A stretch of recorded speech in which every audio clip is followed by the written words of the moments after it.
तो आज मैं आपको एक्सप्लेन करूंगी आयरन मैन के तीनों पार्ट्स। तो मूवी की स्टार्टिंग होती है अफगानिस्तान के बॉर्डर को दिखाते हुए। वहाँ पर यूएस आर्मी भी होती है जो कि किसी ऐसे आदमी का इंतजार कर रही होती है जो कि वेपन्स को डील करता था और उसका नाम था टॉनी। फिर कुछ ही टाइम में हम देखते हैं कि टॉनी वहाँ पर पहुँच जाता है। वहाँ पर टॉनी उस आर्मी को एक मिसाइल दिखाता है और कहता है कि ये हम लोगों ने बनाया है। ये इतना ज्यादा खतरनाक है कि ये एक मिसाइल ही पूरी कंट्री को तबाह करने के लिए काफी है। और फिर वहाँ पर उसका एक्सपेरिमेंट किया जाता है। दरअसल टोनी यहाँ पर आर्मी से कोई डील करने आया था और इस डील से वो बहुत अमीर हो सकता था। उसके बाद वो यहाँ से चला जाता है, लेकिन तभी टोनी की कार पर कोई फायरिंग करने लगता है। वहाँ पर मौजूद सारी की सारी आर्मी टोनी को बचाने की कोशिश करती है, लेकिन वो लोग उन आर्मी को फायर करके मार देते हैं। टोनी अपनी जान बचाकर गाड़ी से बाहर तो आ जाता है, लेकिन उसके पास उसी की कंपनी का बॉम्ब पड़ा होता है जिसके फट जाने से वो काफी जख्मी हो जाता है। अब हमें एक दिन पहले का टाइम दिखाया जाता है जब टोनी को बेस्ट वेपन मेकर का अवार्ड मिला था। दरअसल जो कंपनी ये चला रहा था ये इसके फादर ने अपने दोस्त के साथ मिलकर बनाई थी, लेकिन जिस जगह अवार्ड दिया जा रहा था टोनी वहाँ पर मौजूद नहीं था, तो उसका अवार्ड कोई और रिसीव कर लेता है। अब अगर टोनी वहाँ पर नहीं था तो वो कहाँ पर था?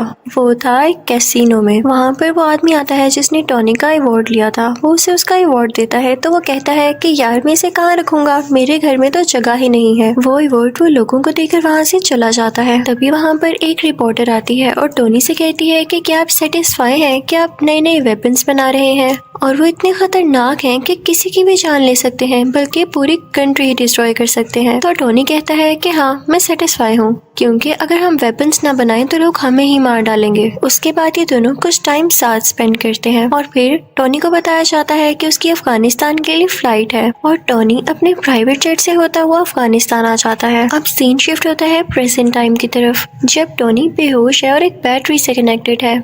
जब उसे होश आता है तो वह देख के काफी हैरान होता है कि मेरे साथ बैटरीज क्यों लगी हुई हैं। वो होश में आकर अपने साथ खड़े आदमी से पूछता है कि मेरे साथ ये क्या हो रहा है। तो वो आदमी उसे बताता है कि जब तुम्हारे साथ वो बॉम्ब एक्सप्लोड हुआ तो उसके कई पीसेस तुम्हारी बॉडी के अंदर चले गए। वो इतने छोटे पीसेस थे कि हम उनको बाहर नहीं निकाल सकते थे। अब इसका एक ही हल था कि हम उन पीसेस को तुम्हारे दिल के पास जाने से रोक सकें। तो इस वजह से हम ये इलेक्ट्रोमैग्नेटिक वेव्स यूज कर रहे हैं। तो तुम्हें घबराने की कोई जरूरत नहीं है। हमें पता चलता है कि टोनी को टेररिस्ट ने किडनैप कर रखा है और तभी वहाँ पर उन टेररिस्ट का लीडर आता है। वो टोनी से कहता है कि जानते हो मैंने तुम्हें किडनैप करके यहाँ पर क्यों बुलाया? मुझे तुम्हारा बनाया गया मिसाइल काफी पसंद आया और जैसा कि तुम जानते हो कि यूएस आर्मी ने हमारे बॉर्डर पर कब्जा कर रखा है, तो मैं चाहता हूँ कि सेम मिसाइल तुम हमारे लिए भी बनाओ और बस जैसे ही तुम मुझे मिसाइल दे दोगे तो मैं उन पर अटैक करके तुम्हें छोड़ दूंगा। तो टोनी कहता है कि हरगिज नहीं, ये तुम्हारी भूल है। तो टोनी के साथ खड़ा हुआ आदमी उसे कहता है कि नहीं, ऐसा नहीं करो, तुम्हारे पास इसके अलावा और कोई सोल्यूशन नहीं है, क्योंकि ये एक ऐसा इलाका है जहाँ तुम्हारे साथी इवन आर्मी भी नहीं तुम्हें ढूंढ सकती। अब ये आदमी था कौन?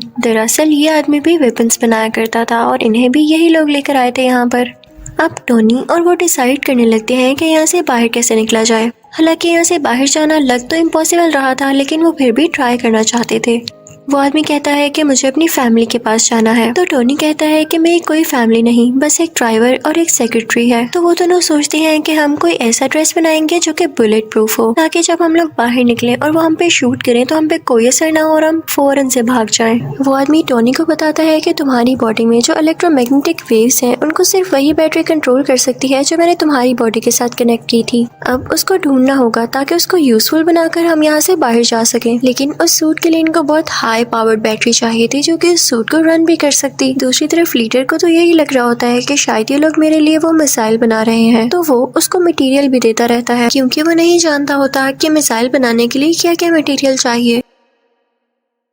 लेकिन जल्द ही जब वो सूट तैयार होता है तो इस बात की खबर उस लीडर तक भी पहुंच जाती है। उसे बहुत गुस्सा आता है और वो उस आदमी को जो कि टोनी के साथ इस सूट बनाने में हेल्प कर रहा था काफी इंजर्ड कर देता है। टोनी अपना वो सूट पहनता है और उसमें सारा सिस्टम डाउनलोड करता है। उसमें वो पावर भी ले आता है और वहाँ पर मौजूद सब लोगों को मारने लगता है और उस केव से बाहर आ जाता है अपना वही ड्रेस पहनकर। टोनी वहाँ से निकलकर सारे वेपन्स डिस्ट्रॉय करता है और अपने ड्रेस में ही मौजूद रॉकेट लॉन्चर से वहाँ से फ्लाई कर जाता है। अब अब वो गिरता है एक डेजर्ट में, जहाँ पर उसकी टीम उसे ढूंढ लेती है और वापस उसी जगह पर ले आती है जहाँ पर वो लोग रहा करते थे। वहाँ पर टोनी के फादर के फ्रेंड भी होते हैं जिन्होंने उनके साथ मिलकर ये वेपन कंपनी खोली थी। टोनी कहता है कि मैं लाइव आना चाहता हूँ और मीडिया के सामने प्रेस कॉन्फ्रेंस भी करना चाहता हूँ। अब हम देखते हैं कि टोनी पूरे मीडिया से बात कर रहा होता है।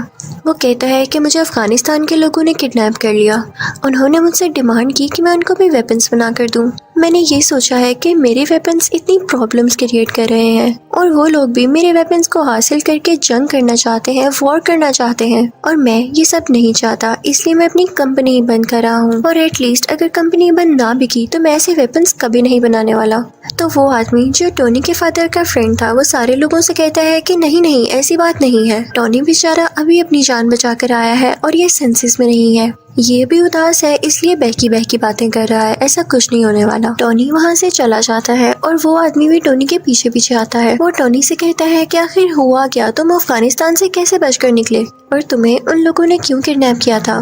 तो टोनी उसे सारी बात बता देता है और ये भी बताता है कि मैंने एक आयरन सूट बनाया था जिसकी हेल्प से मैं बाहर निकला, क्या तुम भी देखना चाहोगे। तो वो आदमी कहता है कि हाँ हाँ क्यों नहीं। तो टोनी अपनी शर्ट खोलता है और अपनी चेस्ट पर वो दिखाता है, यानी उस आयरन सूट का कुछ हिस्सा। वो आदमी ये चीज देख के कहता है कि ये तो लाजवाब है, हमें इस पर और काम करना चाहिए और पूरी दुनिया के सामने लाना चाहिए। हम इससे काफी अमीर हो सकते हैं और इससे हमें काफी प्रोग्रेस मिल सकती है। लेकिन टोनी नहीं मानता और फिर जाता है अपनी सेक्रेटरी के पास। वो उससे कहता है कि मेरी चेस्ट में जो टूल लगा हुआ है मैंने इससे ज्यादा एडवांस टूल बना लिया है, उसे प्लीज उसके साथ चेंज कर दो। तो वो लड़की टोनी से पूछती है कि ये क्या करता है।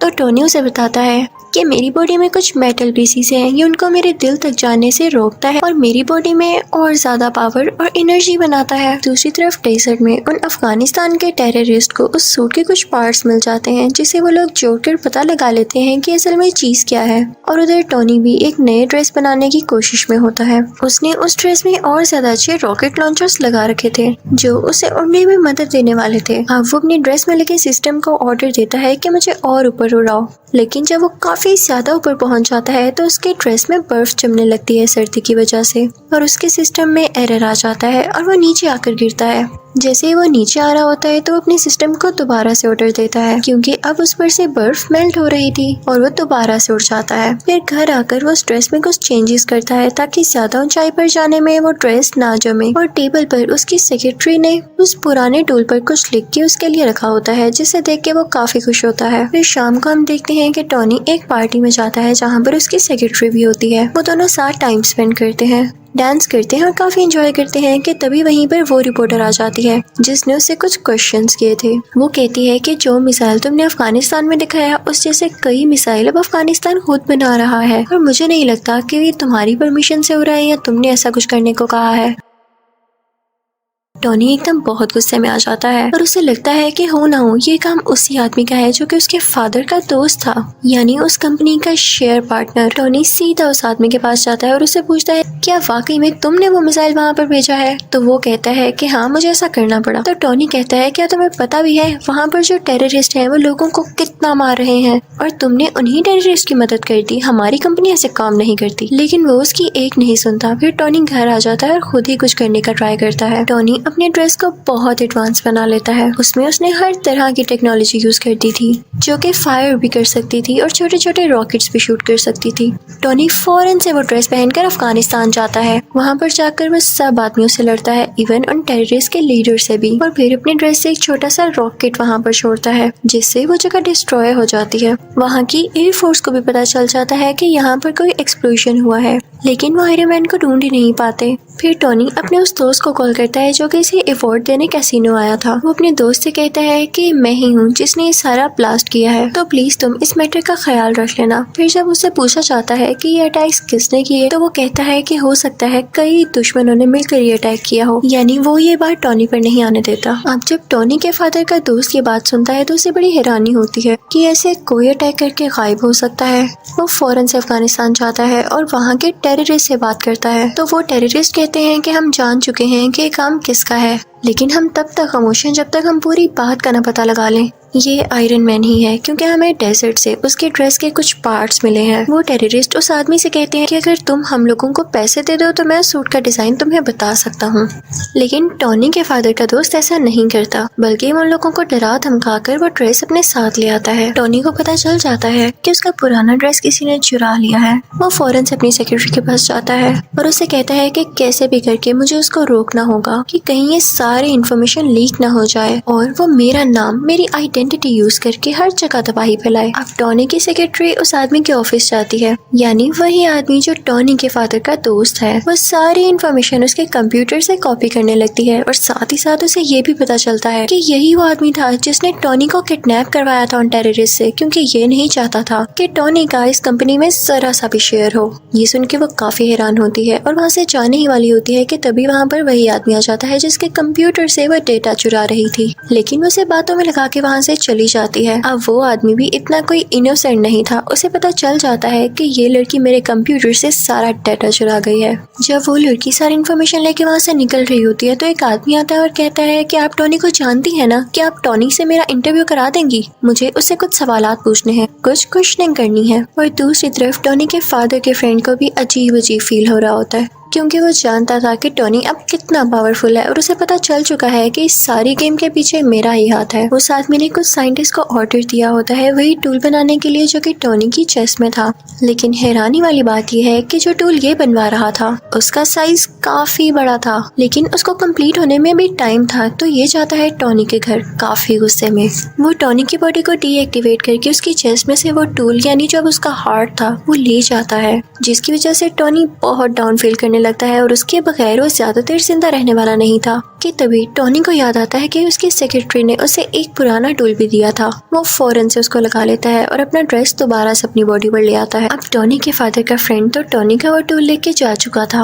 उसने अपने पास काफी बड़ा आयरन जायंट बना रखा था जिसका वो नाम रखता है आयरन मॉन्गर। वो आदमी वो टूल जो टॉनी की चेस्ट से निकाला गया था उसके अंदर डाल देता है, जिससे वो एक्टिवेट होने लगता है। उसमें कई पावर्स आ जाती हैं। लेकिन इतनी ही देर में असली आयरन मैन भी वहाँ पर पहुँच चुका था और अब इन दोनों में काफी ज्यादा फाइट होती है। अब वो दोनों लड़ते लड़ते रोड पर आ जाते हैं। तभी आयरन मैन को याद आता है कि अभी तक ये सूट पूरी तरह ठीक नहीं हुआ, यानी अभी भी कई ज्यादा हाइट पर जाकर फ्रीज हो जाएगा। वो फौरन से ऊपर उड़ने लगता है ताकि आयरन मॉन्गर भी उसका पीछा करे। और जब वो लोग बहुत ऊपर पहुंच जाते हैं तो आयरन मॉन्गर का ड्रेस जमने लग जाता है, फ्रीज होने लग जाता है और वो अजीब सा हो थोड़ा डल होके नीचे गिरने लगता है। लेकिन तभी नीचे आते ही वो दोबारा से एक्टिवेट हो जाता है और वो आयरन मैन पर अटैक करने लगता है। अब ये दोनों पता है कहाँ आकर गिरते हैं?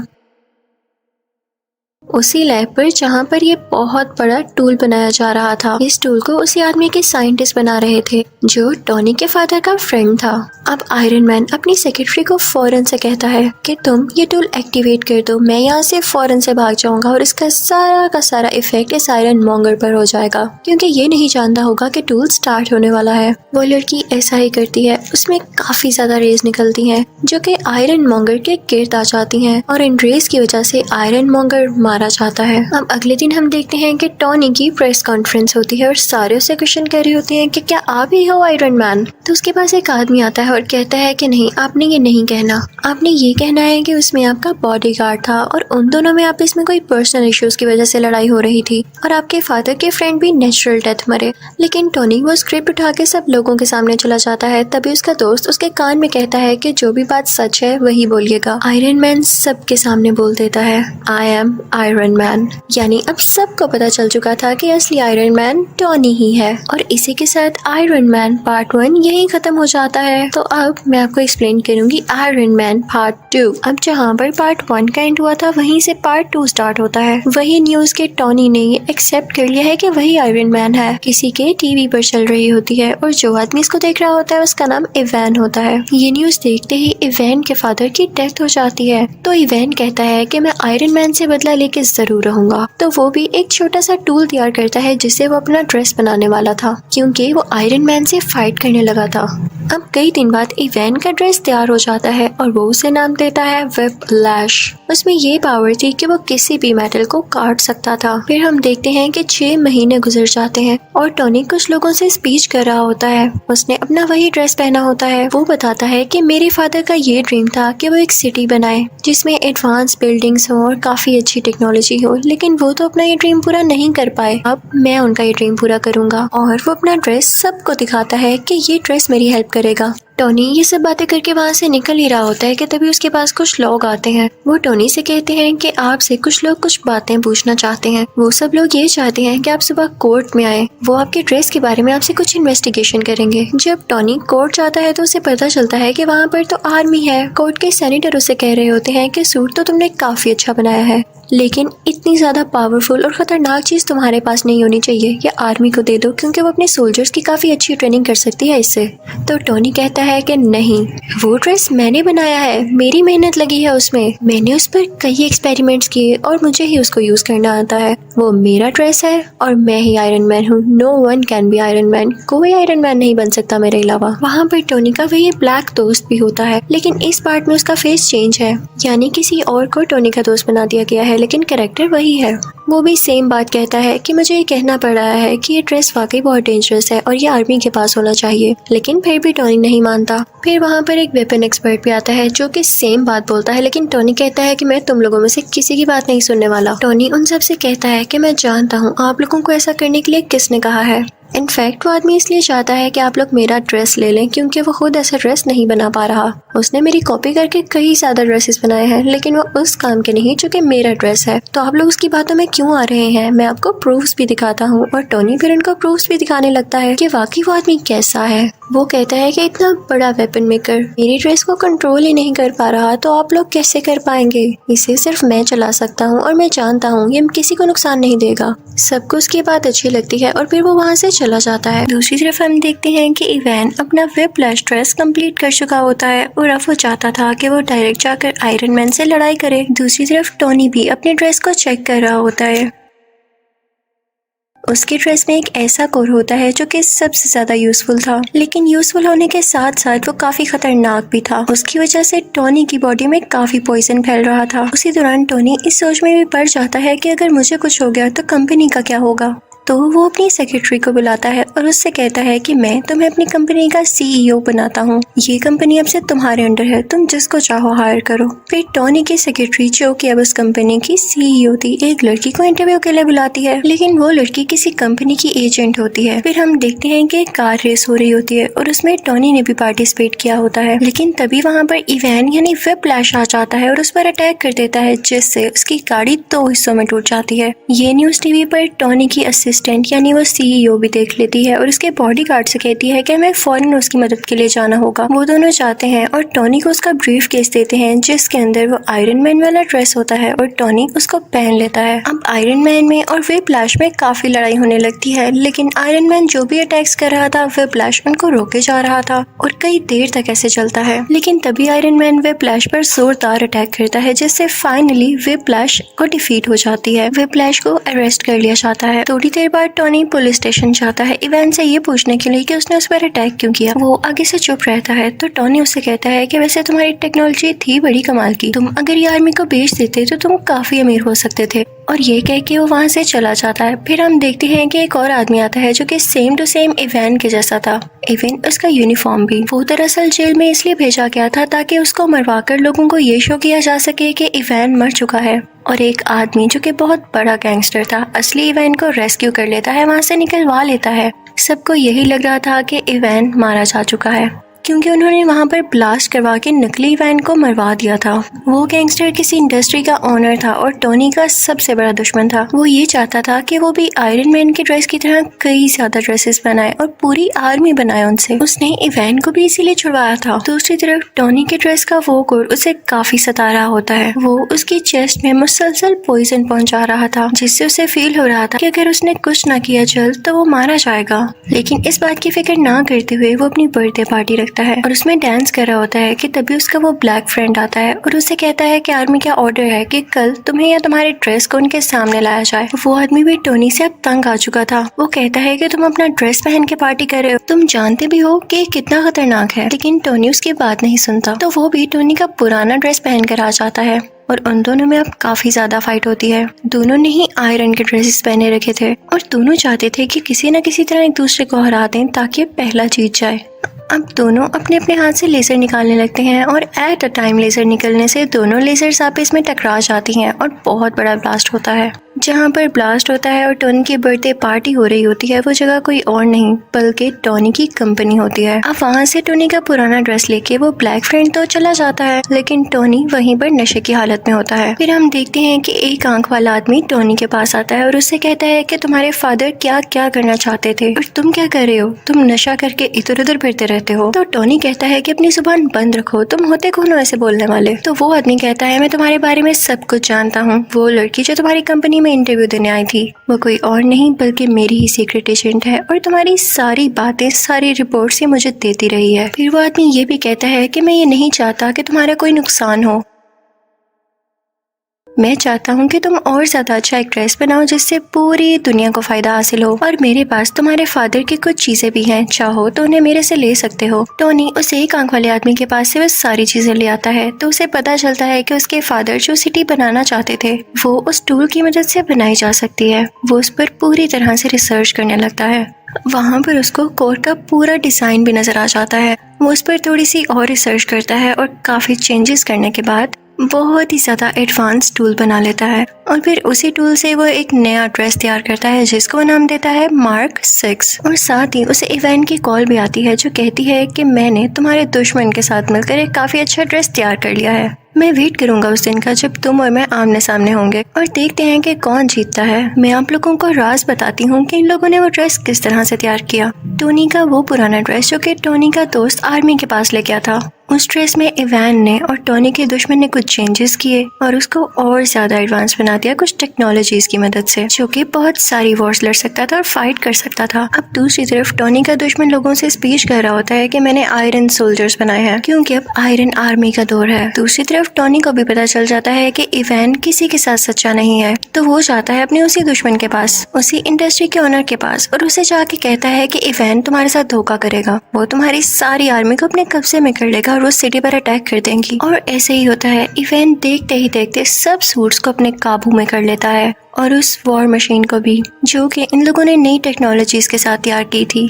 वही ड्रेस जो कि टोनी का पुराना ड्रेस था। टोनी उस इंडस्ट्री के ओनर से कहता है कि मैंने कहा था ना, जाओ अब अपने सोल्जर्स को कंट्रोल करो, लेकिन अब बहुत देर हो चुकी थी। तो वो सीक्रेट एजेंट वहाँ पर पहुँचती है जहाँ पर इवान इन सारे आयरन सोल्जर्स को कंट्रोल कर रहा होता है, लेकिन वो सारे के सारे अपना कंट्रोल खो चुके थे। तभी वहाँ पर आता है टोनी जो कि अब आयरन मैन बन चुका था। वो आते ही अपनी पावर्स का यूज करता है और सारे आयरन सोल्जर्स को मार गिराता है, लेकिन तभी उसके सामने आ जाता है व्हिप्लैश जो कि ज्यादा स्ट्रॉन्ग हो गया था अपने उसी ड्रेस में। टोनी यानी आयरन मैन उस पर अटैक करने लगता है, लेकिन अब उस पर कुछ असर नहीं हो रहा था क्योंकि व्हिप्लैश अब काफी स्ट्रॉन्ग हो चुका था और अब वो जानता था कि आयरन मैन का मुकाबला कैसे करना है। तभी टोनी को याद आता है कि जब उसकी और उसके ब्लैक फ्रेंड की लेजर आपस में टकराई थी तो बहुत बड़ा ब्लास्ट हुआ था। वो अपने उस फ्रेंड से कहता है कि हम वो एक्सपेरिमेंट दोबारा से करते हैं। अब वो दोनों ऐसे ही करते हैं और वहाँ पे काफी बड़ा ब्लास्ट होता है। व्हिप्लैश वहीं पर मारा जाता है। अब अगले सीन में हम देखते हैं कि टोनी के पास वही एक आंख वाला आदमी आता है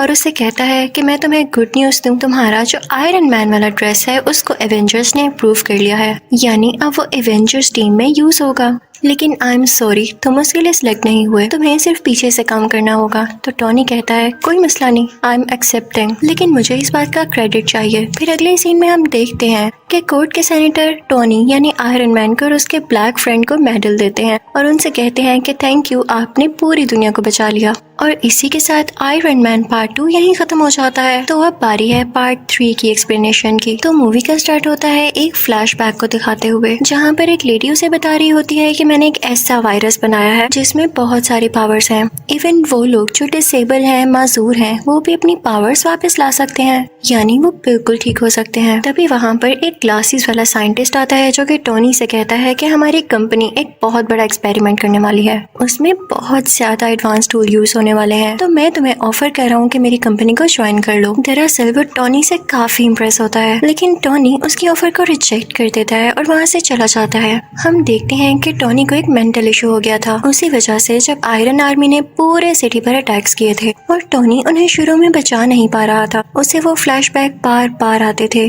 और इसी को लेके वो काफी सैड और बुरा फील किया करता था। लेकिन उसका दोस्त उसे हौसला देता है।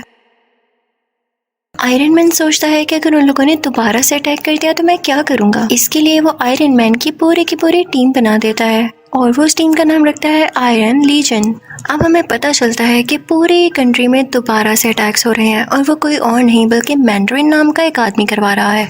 टोनी यानी आयरन मैन का एक बॉडीगार्ड भी उसी कंट्री में होता है जो कि उन अटैक्स की वजह से शदीद जख्मी हो चुका था। टोनी उससे बहुत प्यार करता था, इसलिए उसे गुस्सा आ जाता है, तो वो प्रेस कॉन्फ्रेंस करता है कि अगर ये अटैक्स ना रोके गए तो मैं उस मैंडरिन के साथ बहुत बुरी तरह पेश आऊंगा। लेकिन लगता है ये बात उसकी मैंडरिन को बिल्कुल पसंद नहीं आती। वो जनाब टोनी के घर पर ही अटैक करवा देता है, जिससे टोनी यानी आयरन मैन का घर पूरी तरह से तबाह हो जाता है। उस वक्त टोनी के साथ वही लड़की भी थी जिसने वो वायरस बनाया था जो कि डिसेबल लोगों को ठीक कर सकता था। आयरन मैन अपना ड्रेस पहनता है और उस लड़की को बचाकर वहाँ से ले जाता है, लेकिन आयरन मैन के सूट में एक एरर आ जाता है। जिस जगह उसने लैंड करना था वो वहाँ पर नहीं जाता, बल्कि किसी ऐसी जगह में गिर जाता है जहाँ पर स्नो फॉलिंग हो रही होती है। लेकिन स्टिल होप यानी उम्मीद अभी भी बाकी थी, क्योंकि उस सूट में पावर जो बाकी थी, वो चाहता तो उस जगह पर वापस जा सकता था जहाँ पर उसको जाना था। दूसरी तरफ पूरी दुनिया काफी सैड होती है, क्योंकि उनको ये लग रहा था कि टोनी मारा जा चुका है उस अटैक में जो कि उसके घर पर हुआ,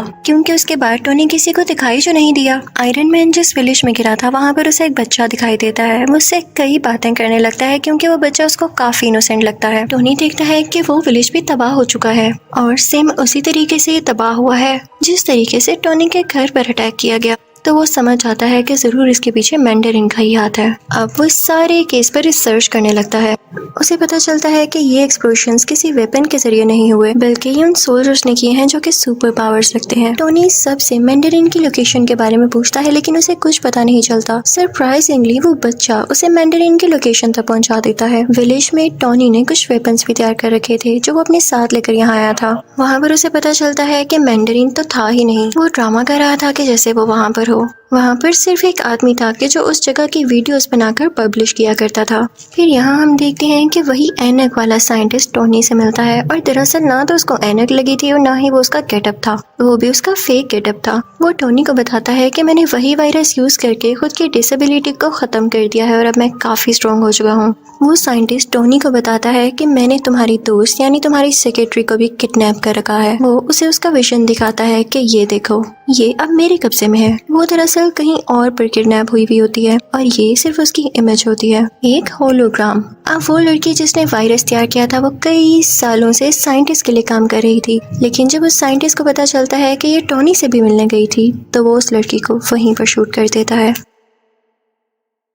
हम देखते हैं कि वो साइंटिस्ट काफी अच्छी टेक्नोलॉजी यूज करता था, जिसकी वजह से उसकी लोकेशन कोई भी ट्रैक नहीं कर पाता था। वहाँ पर वॉर मशीन भी होती है जो कि टोनी का फ्रेंड चला रहा होता है, यानी वही आयरन सूट जो वो लेकर भागा था। लेकिन अब उस ड्रेस का नाम चेंज कर दिया गया था और ये उसी साइंटिस्ट ने किया था। दरअसल वो टोनी को ये बताना नहीं चाहता था कि ये वही ड्रेस है। वो उस ड्रेस को यानी वॉर मशीन को अपने पास ले आता है, लेकिन टोनी भी काफी पावरफुल था। वो वहाँ से जान छुड़ाकर भाग चुका था क्योंकि उसे मैंडरिन की लोकेशन का पता लगाना था। इसी दौरान टोनी को पता चलता है कि वो साइंटिस्ट वो एडवांस ड्रेस चुराकर यूएस के प्रेसिडेंट को मारना चाहता है और इसके लिए उसे कुछ भी करके उसे रोकना होगा। और इसी पर्पस के लिए वो साइंटिस्ट वहाँ पर पहुँच जाता है जहाँ पर वो प्रेसिडेंट होते हैं जो कि किसी और कंट्री जाने के लिए तैयार हो रहे थे। वो उसे किडनैप कर लेता है और अपनी सीक्रेट लोकेशन पर ले आता है जहाँ पर कोई नहीं पहुँच सकता था। लेकिन टोनी वहाँ पर पहुँच ही जाता है क्योंकि उसकी हेल्प की थी उस छोटे बच्चे ने, और टोनी था भी बहुत टैलेंटेड। टोनी वहाँ पर जाकर सारे बाकी पैसेंजर्स को भी बचा लेता है, लेकिन जब बारी आती है प्रेसिडेंट को बचाने की तो इतनी ही देर में वो साइंटिस्ट उसे लेकर वहाँ से जा चुका होता है और वो नाकाम रह जाता है प्रेसिडेंट को बचाने में।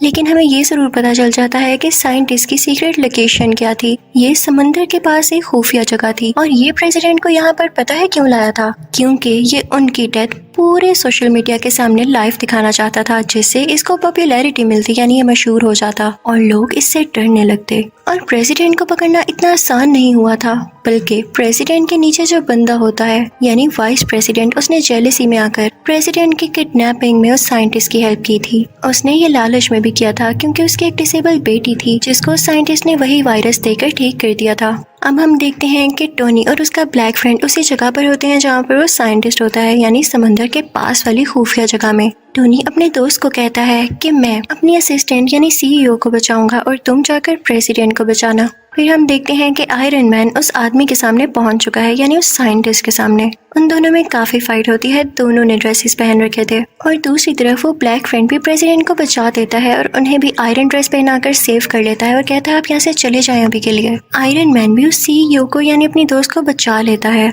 लेकिन बचाते बचाते वो नीचे गिर जाती है जहाँ पर बहुत ज्यादा आग लगी होती है। टोनी यानी आयरन मैन डर जाता है कि ये तो जल जाएगी अब, लेकिन एक मजे की बात ये थी कि उस साइंटिस्ट ने इसके अंदर भी वो वायरस इंजेक्ट कर रखा था, जिसकी वजह से उसे आग से कुछ नहीं होता और वो ठीक हो जाती है। ये तो इनके लिए प्लस पॉइंट हो गया था।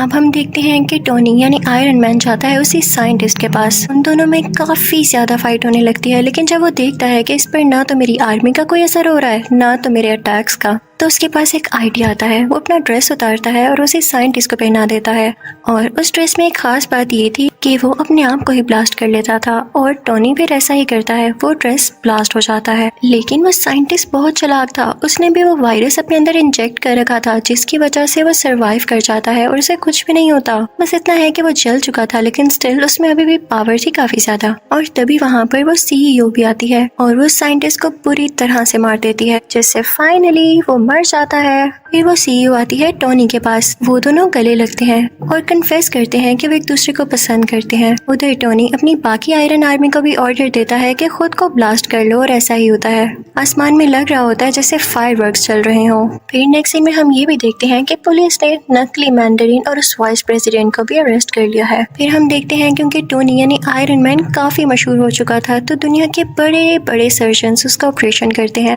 उसमें जो मेटल के पीसीस होते हैं वो उसको निकाल देते हैं। ये बहुत ही बड़ी गुड न्यूज थी, यानी ना उसे किसी टूल की जरूरत थी, ना उसे किसी कोर की, ना ही ड्रेस की जरूरत थी उसे जिंदा रखने के लिए। वो उस टूल को पानी में फेंक देता है और उसकी दोस्त यानी सीईओ को भी ठीक कर दिया जाता है। यहाँ पर इस मूवी की हैप्पी एंडिंग हो जाती है। आई होप आपको ये तीनों पार्ट्स अच्छे लगे होंगे। Thank you for watching.